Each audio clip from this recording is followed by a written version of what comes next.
Petrol auto रटान 1.5 इस रटा 300। Normal auto से इस ऑटो में जो किराया देना पड़ता है उसमें थोड़ी सी फर्क होनी चाहिए। बैटरी पर चलने वाले ऑटो पैसेंजर से मुंह मांगी कीमत वसूल कर रहे हैं। इलेक्ट्रिक ऑटोज़ है यहाँ पे वो ज़्यादा किराया मांगते हैं। जो पेट्रोल ऑटोज़ हैं जिनके पास परमिट होता है वो उससे भी ज़्यादा चार्ज करते हैं। रेट्स में फ़र्क क्यों है, जबकि वो रेट्स जो है नॉर्मल ऑटो से कम लेने चाहिए, क्योंकि पेट्रोल का खर्चा है नहीं उनके पास। लोगों की काफ़ी वक्त से ये शिकायतें हैं कि जनाब अगरचे बैटरी ऑटो से उन्हें काफ़ी फ़ायदा मिला था, लेकिन अब वो मुंह मांगी कीमत वसूल कर रहे हैं।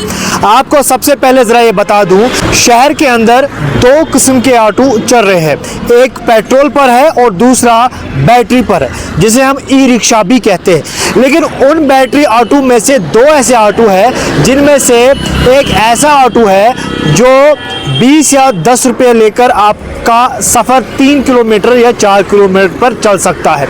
लेकिन दूसरा ऐसा ऑटो है जो आपको कहीं भी जगह ले सकता है, जिस तरीके से पेट्रोल ऑटो लेता है। लेकिन अब सवाल ये खड़ा उठता है जनाब, अगर पेट्रोल ऑटो में पेट्रोल भी लगता है, उसके कागजात भी बराबर होने चाहिए, पर जो बैटरी पर चलने वाले ऑटो है वो उनके बराबर या उनसे ज़्यादा पैसे वसूल क्यों करते हैं?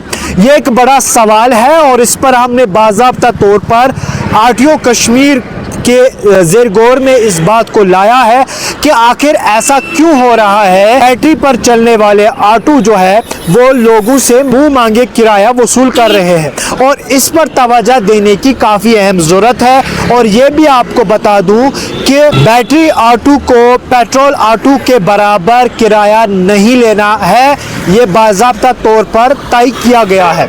और फिलहाल आने वाले दिनों में ये माना जाता है कि आरटीओ की तरफ से बाज़ाब्ता तौर पर इस पर हिदायत आएगी। ज़रा सबसे पहले लोगों की बात करते हैं और लोगों ने क्या कुछ कहा, आइए आपको बताते हैं। कशीर मज उस गड़ अख ऑटो सन बुजुर्ग आसान तम सा ब्लैक ऑटो आसान पेट्रोल पे आसान सो ऑटो कंटिन्यू ओतर तक सुई वन पे स्मार्ट गो सोरी तन पे वन बैटरी ऑटो अम रोज ब्लैक ऑटो सो रटान 150 रपये 200 रपये 100 रपये रटान वन बैटरी ऑटो आए न तेल पे त्राउन न कह खर्च रटान वो ब्लैक ऑटो वो 150 रटान इम रटान 300 यह समझी हमेशा वुचान श्रीनगर गसान बहुत ओतर पान मे गन पम सो मे वन तोतान 400 दि 300 दि ब्लैक ऑटो वोलस वन दि 150 समझी मतलब क्या आरटीओ सोबस गुजारिश करान कि अत पे सा गई कार्रवाई कर बैटरी ऑटोन कह खर्ची न तेल पे त्राउन ना कह कस तम पे रटान हम ब्लैक ऑटो खुद डबल खर्ची यह समझी इस ब्लैक ऑटो 150 हेवान 200 क्या तमिस खर्ची बिचार पेट्रोल तमिस त्राउन मगर आज आए पे स्मार्ट गो सोरी आज वतन पे सोरी स्मार्ट नजर तो तन पे बैटरी ऑटो रटान 200 रपये 300 रपये बे तम पे अत नफर इंसान खचान वन 300 दिवान 200 दिवान बस समझ 1 किलोमीटर पकान 2 किलोमीटर पाने दुब गसान समझे ई रिक्शा की बात करें तो ये एक अच्छा कदम है।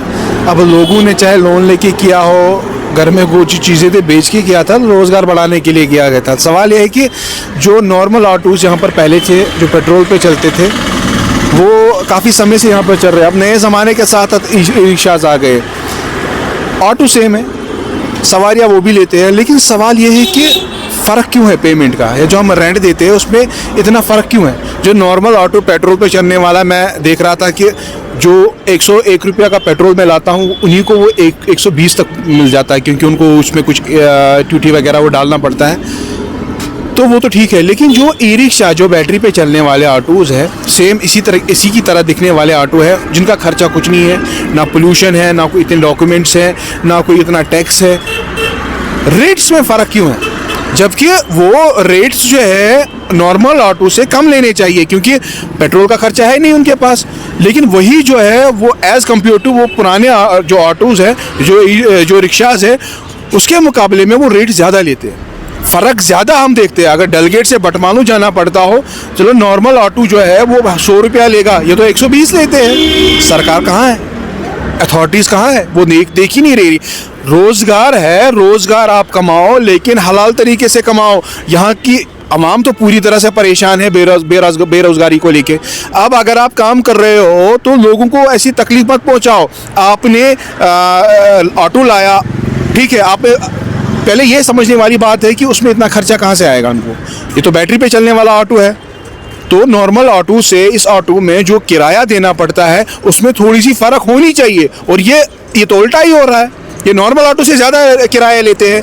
तो ये नहीं होना चाहिए, अथॉरिटीज़ को देखना चाहिए, या तो इन पर कार्रवाई की जाए या खुद उनको समझना चाहिए कि नहीं, जो हम कर रहे हैं वो गलत कर रहे हैं, किराए में फ़र्क होना चाहिए। बिल्कुल, मैं आपको बता दूं कि जब से ये बैटरी ऑटोज़ यहाँ पे आए थे श्रीनगर में, तब से जो लोग थे उनको काफ़ी आराम हुआ था।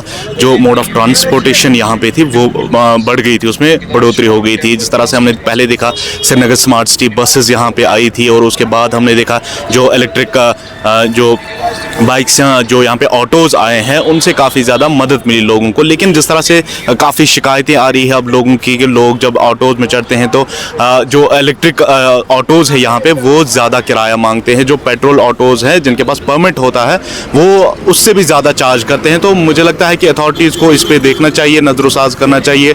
यहाँ पे मोटर व्हीकल्स डिपार्टमेंट इसके लिए है, RTO कश्मीर इसके लिए बैठा है, उनको चाहिए कि वो इस पे नज़रसाज करे और ये जो इशू है लोगों का ये एड्रेस करें।